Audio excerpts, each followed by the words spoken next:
السلام علیکم ورحمۃ اللہ وبرکاتہ۔ میں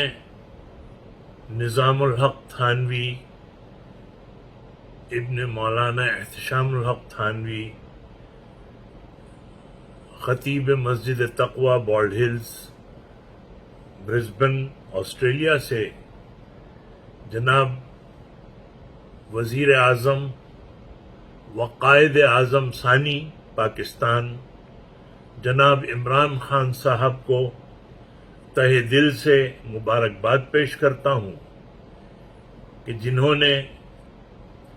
ایوان سے ای وی ایم اور اوورسیز پاکستانیوں کے لیے حق رائے دہی کے بلوں کے علاوہ بہت سے بل جو پاکستان کی ترقی اور ملکی وقار کے لیے سنگ میل ثابت ہوں گے انہیں پاس کرا لیا۔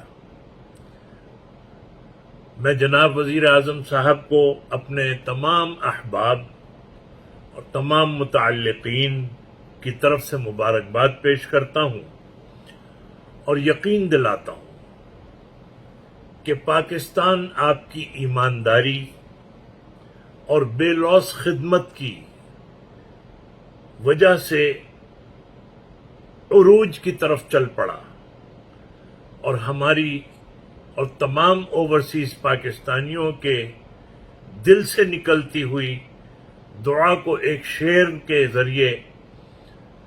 وزیر اعظم صاحب آپ تک پہنچا رہا ہوں، اور وہ دعا یہ ہے کہ جو عدو باغ ہو برباد ہو، جو عدو باغ ہو برباد ہو، کوئی ہو گلچی ہو یا صیاد ہو۔ پاکستان کو اللہ تعالیٰ یہ مخالفین اور اپوزیشن کی جتنی جماعتیں ہیں اللہ تعالیٰ ان کے سائے سے بھی محفوظ فرمائے، اور ان کی جو ہے آنچ بھی نہ آئے پاکستان کو، اور اللہ تعالیٰ ایسے تمام عناصر سے کہ جو پاکستان کے نقصان کے سوچتے ہیں اور پاکستان کی ترقی کے لیے جب بھی راہیں بنتی ہیں تو اس کی وہ مخالفت کرتے ہیں، اللہ تعالیٰ ان سب سے اس کی حفاظت فرما۔ اور آخر میں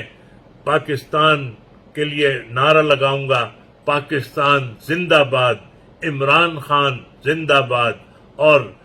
اب ہماری ایوان خاص طور سے اللہ تعالیٰ اس کی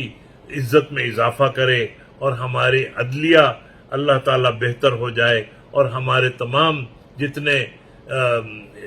انسٹیٹیوشنز ہیں اللہ تعالیٰ ان کے وقار بحال ہو جائے۔ وآخر دعوانا ان الحمد للہ رب العالمین۔